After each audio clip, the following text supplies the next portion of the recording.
Hello everyone. Last class में हमने class 11th के साइकोलॉजी के फर्स्ट चैप्टर का कुछ पार्ट हमने कवर किया था, where we got to understand what psychology is. उसकी हमने अलग अलग डेफिनेशन समझी थी कि कैसे साइकोलॉजी को पहले हमने कहा कि it is the study of soul, फिर उसके बाद हमने कहा it is the study of mind, और धीरे धीरे ऐसे कई सारी डेफिनेशंस के से होते हुए हम इस कंक्लूजन पर पहुँचे that psychology is the study of behaviour. उसके बाद हमने देखा how it came to be known as a social science, और उसके बाद हमने कुछ नोशंस देखे थे जो कॉमन नोशंस चलते हैं साइकोलॉजी से रिलेटेड। हमने इवोल्यूशन ऑफ साइकोलॉजी का इंट्रो पार्ट भी कवर किया था, where we read that psychology की बिगिनिंग कहाँ से होती है, 1879 से होती है, जब विल्हेम वुंट ने लिप्जिग जर्मनी में सबसे पहली लेबोरेटरी, साइकोलॉजी लेबोरेटरी खोली थी।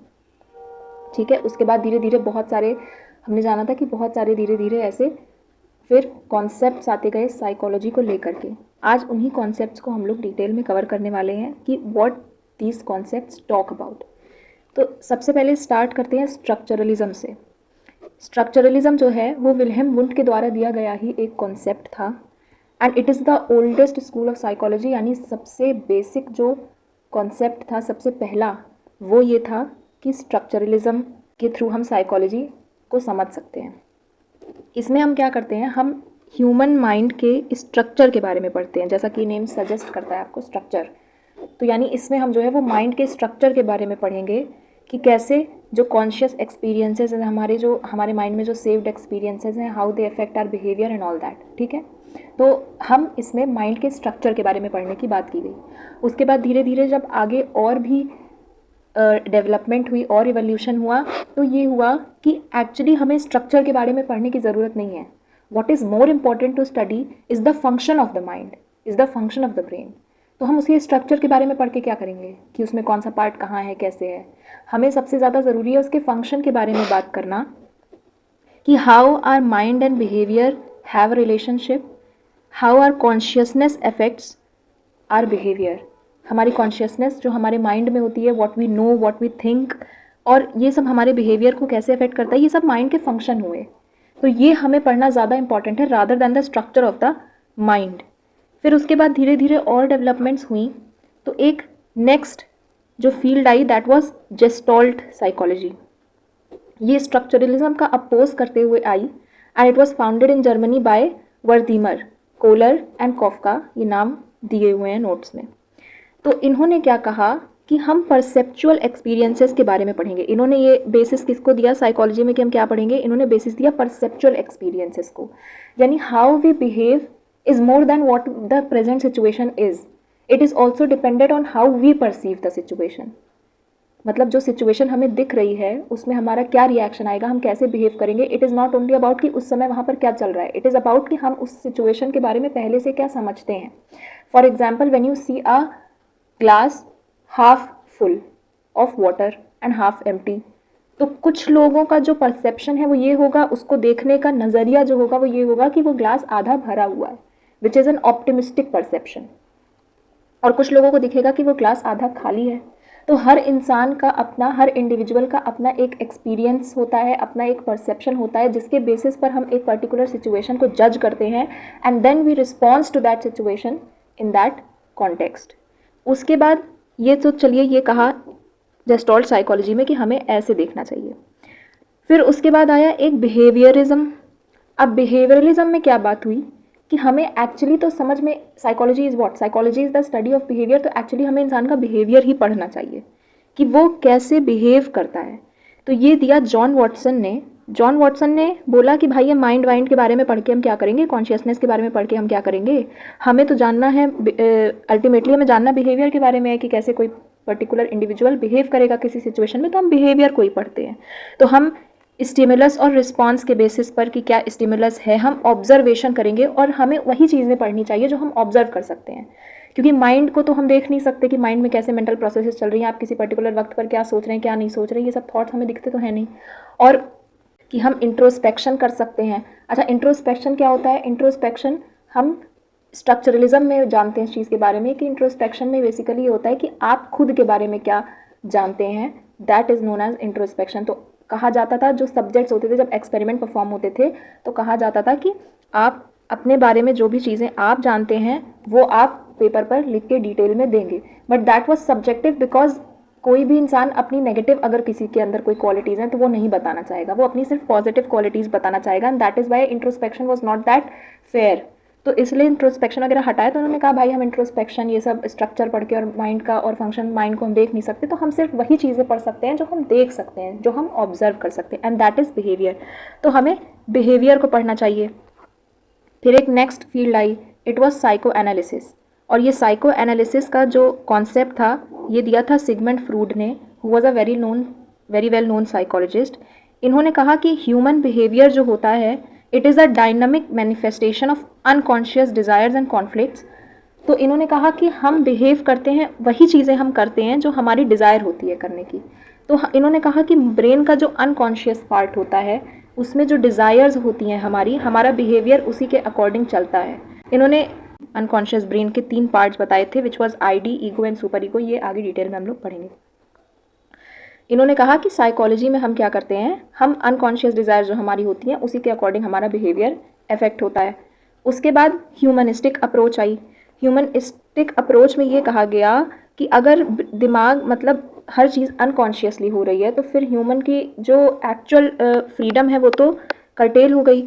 तो it Lay's emphasis on the free will of human beings and their actions. इन्होंने कहा कि कोई भी ह्यूमन वो किसी भी फैक्टर से अफेक्ट नहीं होता है, किसी भी फोर्स से अफेक्ट नहीं होता उसका बिहेवियर, वो उसी वे में बिहेव करता है जैसे वो करना चाहता है। वो किसी भी सिचुएशन में वैसे ही रिस्पॉन्स करेगा जैसा वो करना चाहता है।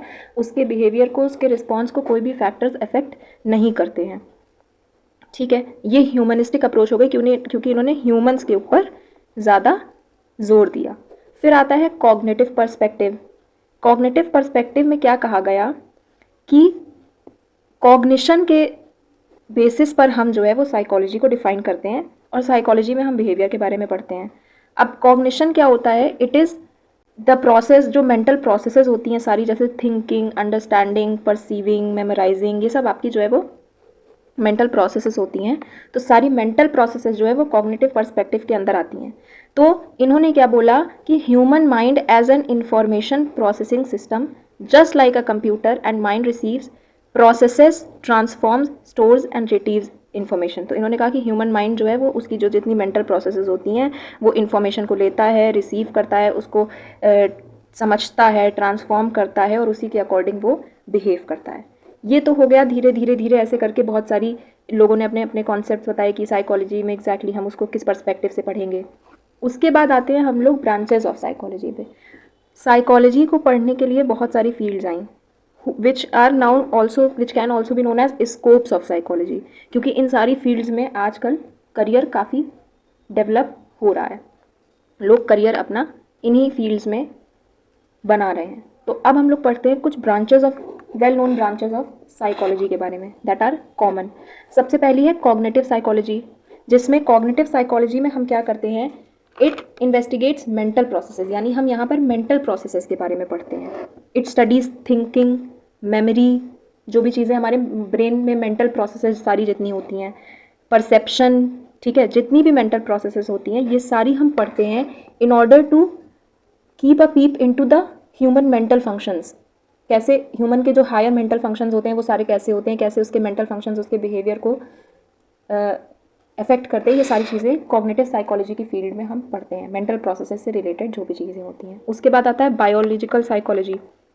It focuses on the relationship between the behaviour and the physical system, यानी फिजिकल सिस्टम यानी जो ब्रेन होता है, जो नर्वस सिस्टम होता है, तो ये सारा सिस्टम जो किसी भी सिचुएशन में हम जो रिएक्ट करते हैं, ये जो स्टिमुलस और रिस्पॉन्स का सिस्टम होता है, ये बेसिकली हमने बायोलॉजी में पढ़ा होता है। नर्वस सिस्टम के थ्रू ये सारी चीज़ें होती हैं, जिसमें हमारा ब्रेन होता है जो इन्फॉर्मेशन पहले हमारे रिसेप्टर्स इन्फॉर्मेशन को लेके ब्रेन तक पहुंचाते हैं, फिर वो इन्फॉर्मेशन वहाँ पर क्या होती है, एनालाइज की जाती है, उसका जो हमें रिस्पॉन्स देना है वो हमारे नर्व्स के थ्रू हम रिएक्ट करते हैं उसी वे में। तो बायोलॉजिकल साइकोलॉजी में हम ये सारी चीज़ें पढ़ते हैं। फिर आती है developmental psychology.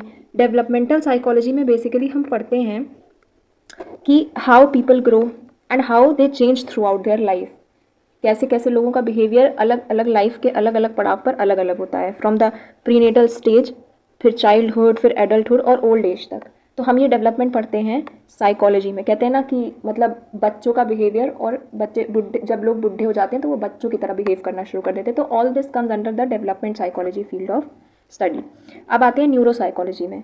Psychologists and neuro scientists are working together in studying the role of neuro transmitters which are responsible for neural communication. तो वही जो हमने बात की थी कि पूरा नर्वस सिस्टम जो होता है उससे रिलेटेड सारी स्टडीज़, तो उसमें जो न्यूरो ट्रांसमिटर्स होते हैं, जो केमिकल्स होते हैं, उन सब चीज़ों का क्या रोल होता है हमारे बिहेवियर में, हमारे एक्शंस में, कैसे वो हमारे मेंटल फंक्शंस को अफेक्ट करते हैं। All these things are studied under the neuro psychology.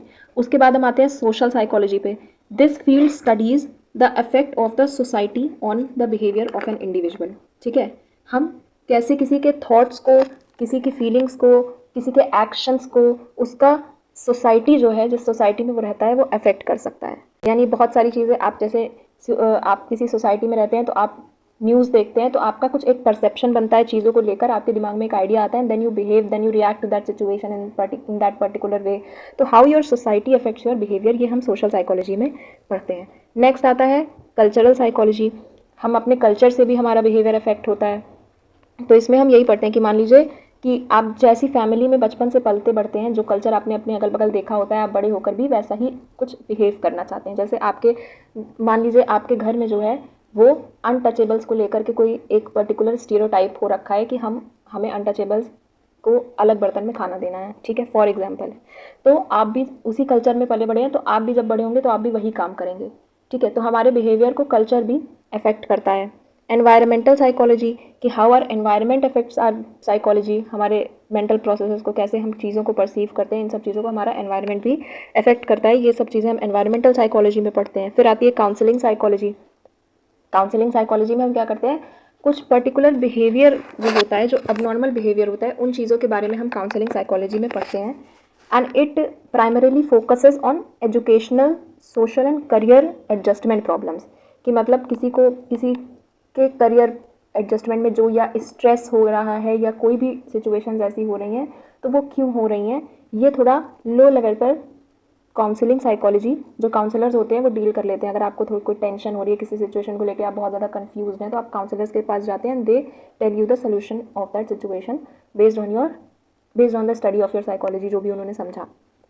जब यही चीज़ें बहुत ज़्यादा एक्सट्रीम लेवल पर पहुंच जाती हैं तो वो क्लिनिकल साइकोलॉजी के अंदर आ जाता है। जब यहाँ पर हम डील करते हैं with the assessment and intervention of abnormal behaviour, जब आपका स्ट्रेस इतने ज़्यादा लेवल तक बढ़ गया that it affected your mental health, तो आप डिप्रेस हो गए हैं, आपको एंग्जाइटी की प्रॉब्लम हो गई है, ये सारी चीज़ें फिर क्लिनिकल साइकोलॉजी के अंदर आ जाती हैं, जो कि साइकियाट्रिस्ट जो है डील करते हैं सब चीज़ों को, जब किसी सीवियर लेवल पर वो प्रॉब्लम पहुँच जाती है। हेल्थ साइकोलॉजी होती है, इन्हीं सब चीज़ों का आपके हेल्थ पर क्या इफेक्ट पड़ता है, इन सब चीज़ों को हम हेल्थ साइकोलॉजी में पढ़ते हैं। जो भी हमारा एंग्जाइटी है, स्ट्रेस है, ये सारी चीज़ें हैं, तो ये हमारे हेल्थ को कैसे अफेक्ट करती हैं, तो हमें कैसे कोप अप करना है इन चीज़ों से, ये सब चीज़ें हम हेल्थ साइकोलॉजी में पढ़ते हैं।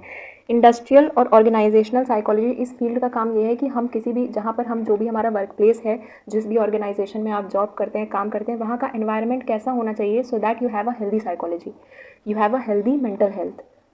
ठीक है, तो ये सारी चीज़ें इंडस्ट्रियल साइकोलॉजी की फील्ड में आती हैं। एजुकेशनल साइकोलॉजी में हम एजुकेशन से रिलेटेड चीज़ें, स्कूल साइकोलॉजी एक फील्ड आती है इसी के अंडर, उन सारी चीज़ों के बारे में कि स्कूल का एनवायरनमेंट कैसा होना चाहिए, करिकुलम कैसा होना चाहिए, कि कैसा हम करिकुलम को हम कैसे डिज़ाइन करें कि हमारी लर्निंग और इंटरेस्टिंग बने, बच्चे एंजॉय करें पढ़ने को। ठीक है, तो ये सारी चीज़ें, एजुकेशन के सारे कॉन्सेप्ट्स, हम ये सब साइकोलॉजी में, एजुकेशनल साइकोलॉजी की फील्ड में पढ़ते हैं। उसके बाद आता है स्पोर्ट्स साइकोलॉजी। इसमें स्पोर्ट्स से रिलेटेड चीज़ें बताई जाती हैं कि how sports affect your behaviour, how sports affect your psychology. कहते हैं ना कि खेल कूद करने से क्या होता है, हम खुश रहते हैं, तो ये सारी चीज़ें हमारे हेल्थ को अफेक्ट करती हैं।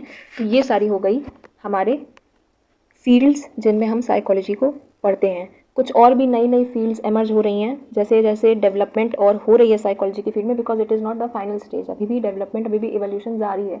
हम नई नई फील्ड्स फाइंड आउट कर रहे हैं, नई नई फील्ड्स का हम को खोज रहे हैं। तो उसमें बहुत सारी और भी नई फील्ड्स निकल रही हैं, जैसे पॉलिटिकल साइकोलॉजी, यानी पॉलिटिकल एनवायरनमेंट में कैसे क्या एनवायरनमेंट होना चाहिए जो हमारी साइकोलॉजी को अफेक्ट करता है, स्पेस साइकोलॉजी, मिलिट्री साइकोलॉजी। तो ये सारी और भी नई नई फील्ड्स हैं जिनके बारे में हमें ज़्यादा डिटेल में इस चैप्टर में नहीं पढ़ना है। तो आज की वीडियो में हमने इतना पार्ट कवर किया है। इसके आगे का पार्ट हम नेक्स्ट वीडियो में कवर करेंगे, और अगर आपने पिछली पार्ट जो फर्स्ट पार्ट है वीडियो का वो नहीं देखा है तो उसकी लिंक आपको डिस्क्रिप्शन बॉक्स में मिल जाएगी। आई होप आप लोग को इतनी चीज़ अच्छे से समझ में आ गई हो। अच्छे से समझ में आई है तो प्लीज़ लाइक करिए, वीडियो को शेयर करिए, कमेंट में बताइए, और मिलते हैं नेक्स्ट क्लास में। तब तक के लिए बाय बाय।